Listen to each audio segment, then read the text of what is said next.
NHS hacking crisis, hospitals still affected across the country as Europol warns of problems not over. IT professionals should now be fully aware of this and adopting these start-up procedures for Monday morning to ensure that systems are not compromised any further than what we've seen so far.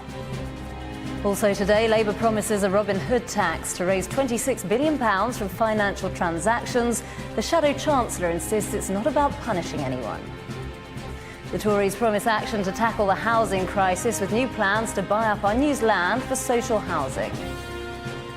And the new French President Emmanuel Macron starts life in office and says the world needs France.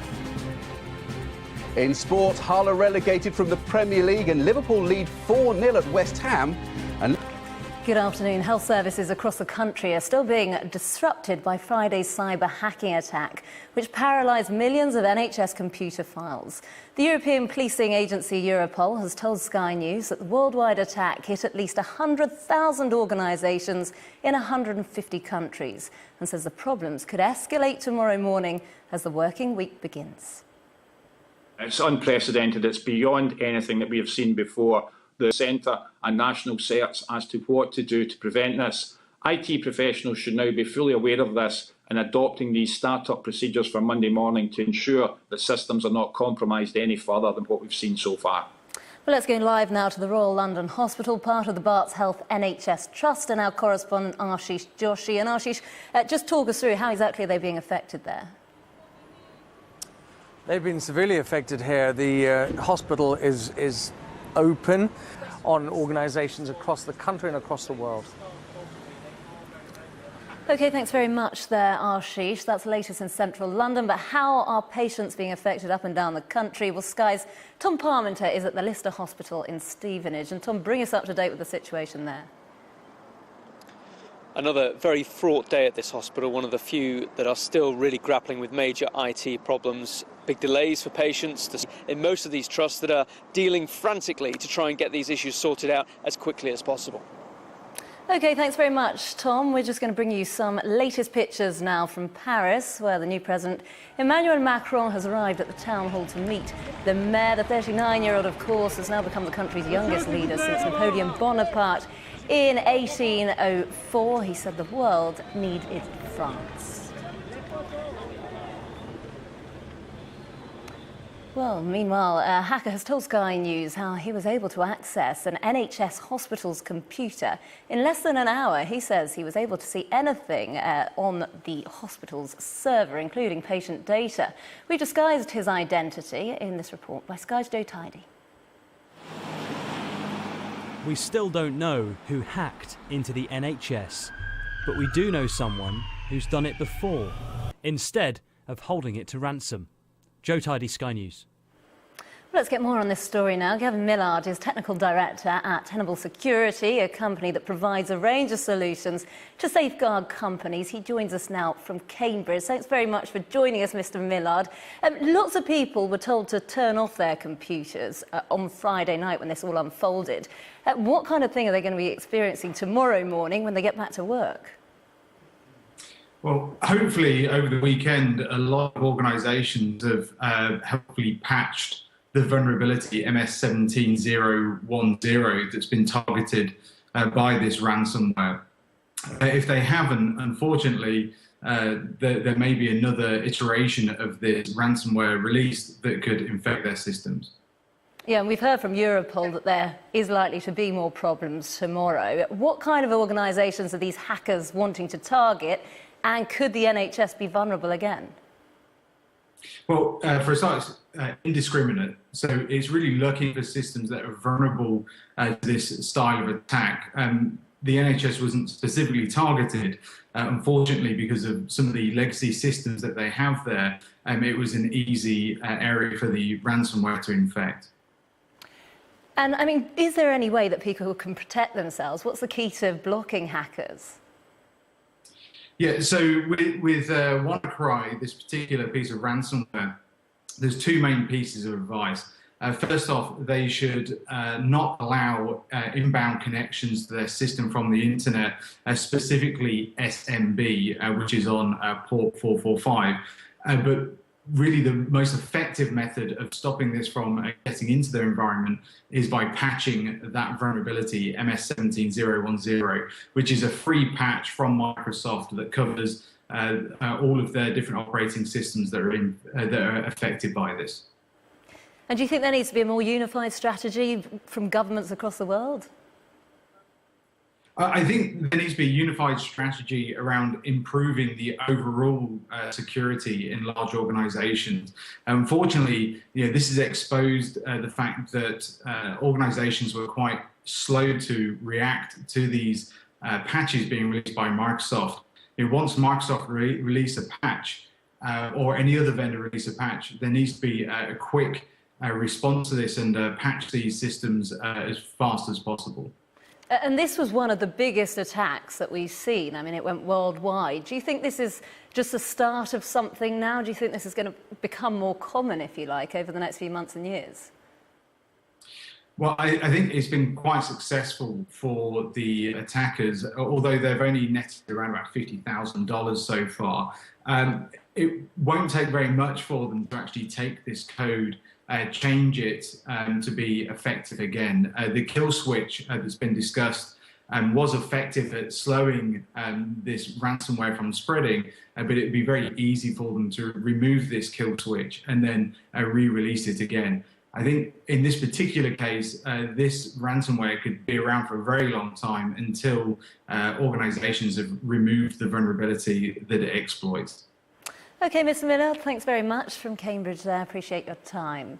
Now to the general election campaign, and both the Conservatives and Labour are making a grab for working class voters with pledges on housing and tax. Labour plans to impose so-called Robin Hood tax on financial transactions to raise £5 billion a year. All we're trying to do is correct a loophole. This isn't about punishing anyone. The government is facing the threat of strikes by nurses, angry at below-inflation pay rises. Members of the Royal College of Nursing voted overwhelmingly to support a ballot for industrial action. Another ballot will have to be held before any action is taken. North Korea has launched a missile that's thought to have travelled around 500 miles and landed in the Sea of Japan.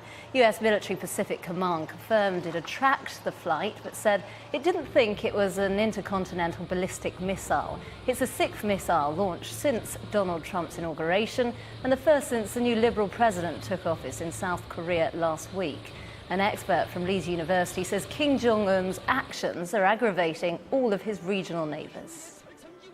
I'm reminded, since we just had the sport, the old chant of Millwall FC, no one likes us, we don't care. This is Sky News coming up in the sport. A final day at White Hart Lane, Tottenham in action this afternoon. More after this break.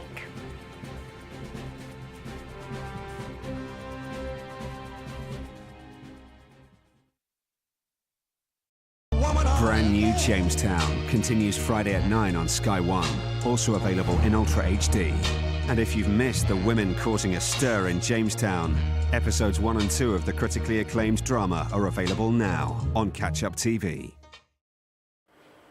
This is Sky News. Of course, a big day for Spurs fans, their last game at White Hart Lane. Let's get all the latest on that from the Sky Sports News studio. Sky News Sports Bulletins, brought to you by Vitality, for your health and life insurance. Hello there. Lewis Hamilton has won a thrilling Spanish Grand Prix to close in on Sebastian Vettel in the Drivers' Championship. On all those stories live right now on Sky Sports News HQ, and we're back a little later. Brought to you by Vitality, for your health and life insurance. Well, let's check on the weather now. Whatever the weather, enjoy your holiday. Multitrip.com Travel Insurance, proud sponsors of Sky News Weather. Outbreaks of rain will clear the Northern Isles this afternoon. Elsewhere, there'll be scattered showers, but also plenty of fine weather to end the day. Some of the showers across Scotland, Northern Ireland and the Republic It could be heavy and thundery. The showers will fizzle out during the evening to leave a dry night for much of Britain. However, cloudier, windier and wetter conditions will spread into Ireland, Northern Ireland and Western Britain overnight. Monday will be cloudy and humid with spells of rain for most. Wet weather will lead to poor driving conditions for the morning rush hour in parts of central and southern Scotland, northwest England and Wales. It'll also be pretty windy in the west. Multitrip.com Travel Insurance, proud sponsors of Sky News Weather. This is Sky News. Coming up, we'll be looking at just who stands a chance of winning a BAFTA this year.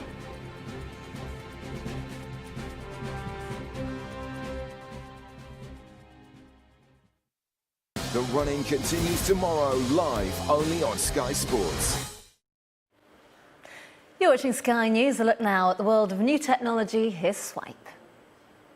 Bringing the latest technology to your home.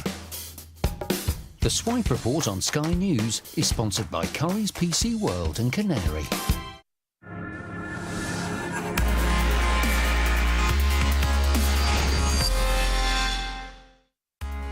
You're watching Swipe. Fun fact, this week we're at the world's oldest continuously used military airfield. Well, that's it for this week's show. Thank you for watching, and remember, you can see any of our Swipe episodes on demand in all the usual places. And you can follow us on Twitter at Sky News Swipe, then you can see what we get up to throughout the week. I'll be back again next time. I hope you can join us then. Bye-bye.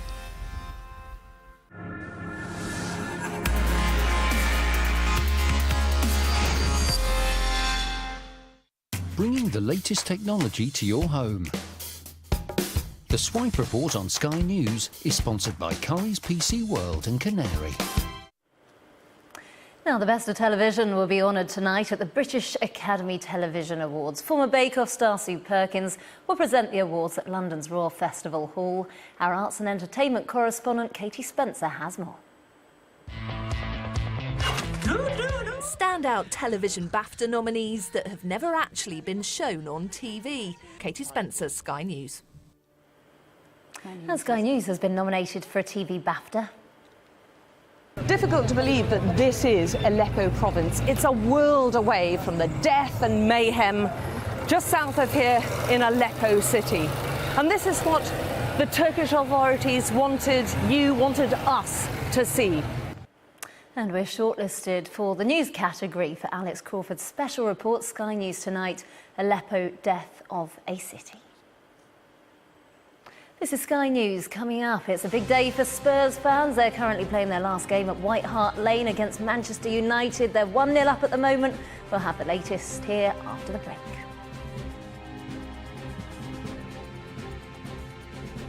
Euro to save a child's life today. This is Sky News. Let's cross over now to the Sky Sports studio for an update from there. Hello there. Hull have been relegated from the Premier League after a 4-0 defeat at Crystal Palace.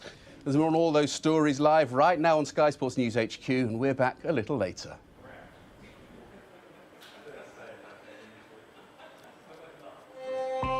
Australia welcomes a bright day as clouds drift through European skies. Well, let's take a check on the weather now.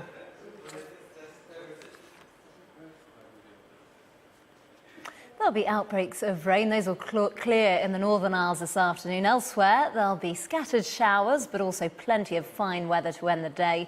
Some of the showers across Scotland, Northern Ireland and the Republic could be heavy and thundery. The showers will fizzle out during the evening to leave a dry night or much of Britain. However, cloudier, windier and wetter conditions will spread into Ireland, Northern Ireland and Western Britain overnight. Monday will be cloudy and humid with spells of rain for most. Wet weather will lead to poor driving conditions for the morning rush hour in parts of central and southern Scotland, northwest England and Wales. It'll also be pretty windy in the west with heavy rain at times. Southeast England and northeast Scotland will be largely dry. The weather, sponsored by Qatar Airways. This is Sky News. Coming up, we'll have all the latest on that hacking attack and we'll be asking how prepared are Britain's computer systems for the start of the working week tomorrow. All that and more with Claudia after this short break.